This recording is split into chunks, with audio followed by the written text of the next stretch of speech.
سلمان محمدی سے جو روایت نقل ہوئی ہے، سلمان محمدی کہتا ہے کہ دخلت علی فاطمہ، میں ایک دن بی بی کے گھر میں داخل ہوا اور میں نے دیکھا کہ حسنین بی بی کے سامنے کھیل رہے تھے۔ یہ منظر دیکھ کر میں بہت خوش ہوا۔ اسی اثناء میں رسول اکرم صلی اللہ علیہ وآلہ وسلم بھی آ گئے۔ میں نے رسول اکرم سے عرض کیا کہ یا رسول اللہ، کوئی ایسی فضیلت بتائیں، اخبرنی بفضیلت ہؤلاء لازداد لہم حبا، یا رسول اللہ کوئی ایسی فضیلت بیان کریں ان کی کہ جن کو سننے کے بعد میرے ایمان، میری محبت میں اور بھی اضافہ ہونے لگے۔ تو رسول اکرم نے فرمایا کہ لیلۃ اسری بی الی السماء، ایک رات مجھے آسمانوں کی سیر کرائی گئی اور جبرائیل مجھے جنات، باغات، محلات دکھا رہے تھے۔ فبینما انا ادور قصورها وبساتینها، جبکہ اب ہم وہ محلات اور جنات اور باغات گھوم ہی رہے تھے کہ اذ شممت رائحۃ طیبہ، اچانک میں نے ایک ایسی خوشبو میں نے محسوس کی کہ فاعجبتنی تلک الرائحۃ، جس خوشبو نے مجھے بہت تعجب میں ڈالا۔ فقلت یا حبیبی ما هذه الرائحہ، یہ کیسی خوشبو ہے؟ التی غلبت علی ارواح الجنت کلہا، جو تمام تر جنتوں کی خوشبوؤں پر غالب آ گئی ہے۔ فقال جبرائیل یا محمد تفاحۃ، یہ ایک سیب ہے کہ خلقہ اللہ تبارک و تعالی بیدہ منذ 300 الف عام، جس کو خداوند متعال نے اپنے ہاتھوں سے پیدا کیا اور 3 لاکھ سال پہلے یہ سے پیدا ہو چکا ہے۔ وما ندری ما یرید بہا، اور ہمیں بھی معلوم نہیں کہ خدا کا ارادہ کیا ہے اس سیب سے۔ دیکھیں رسول اکرم اپنی زندگی میں بہت سے عطر استعمال کرتے رہتے تھے، بہت سی خوشبوئیں استعمال کرتے تھے، حتیٰ کہ اتنی روایتیں ملتی ہے یہاں تک کہ جہاں سے رسول اکرم گزر جاتے لوگ خوشبو سے پہچان جاتے کہ یہاں سے رسول اکرم گزر گئے ہیں۔ دیکھیں اگر انسان اپنی یعنی خوشبوئیں اور بھی آ رہی تھی جنت میں، خوشبوؤں سے اور بھی واقف تھے رسول اکرم۔ جنات میں آسمانوں پر تو آنا جانا ہوتا رہتا تھا، کسی بھی خوشبو سے متعجب نہیں ہوئے۔ یہ کیسی خوشبو ہے کہ جس کو محسوس کرنے کے بعد رسول اکرم سوال کر رہے ہیں، گویا کہ یہ ایک راز تھا، یہ ایک سیب سر المستودع فیہا کا مصداق تھا۔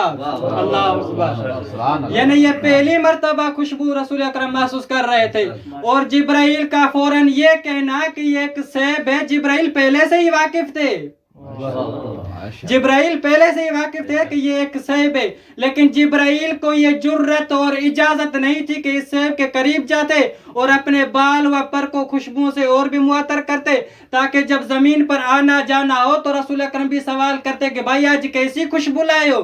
لیکن نہیں، جبرائیل کو یہ جرت نہیں ہو رہی تھی، جبرائیل کو یہ اجازت نہیں تھی۔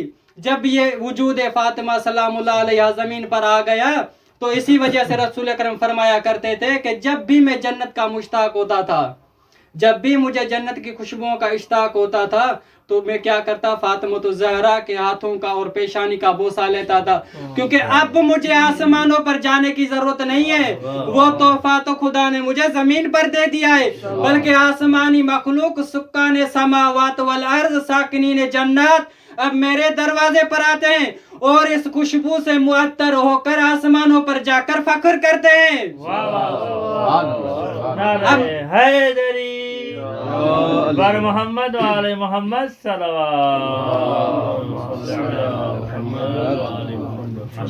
اب مجھے آسمانوں پر جانے کی اتنی تمنا نہیں ہے، کیونکہ وہ وجود اطہر اب زمین پر آ گیا ہے ظاہری طور پر۔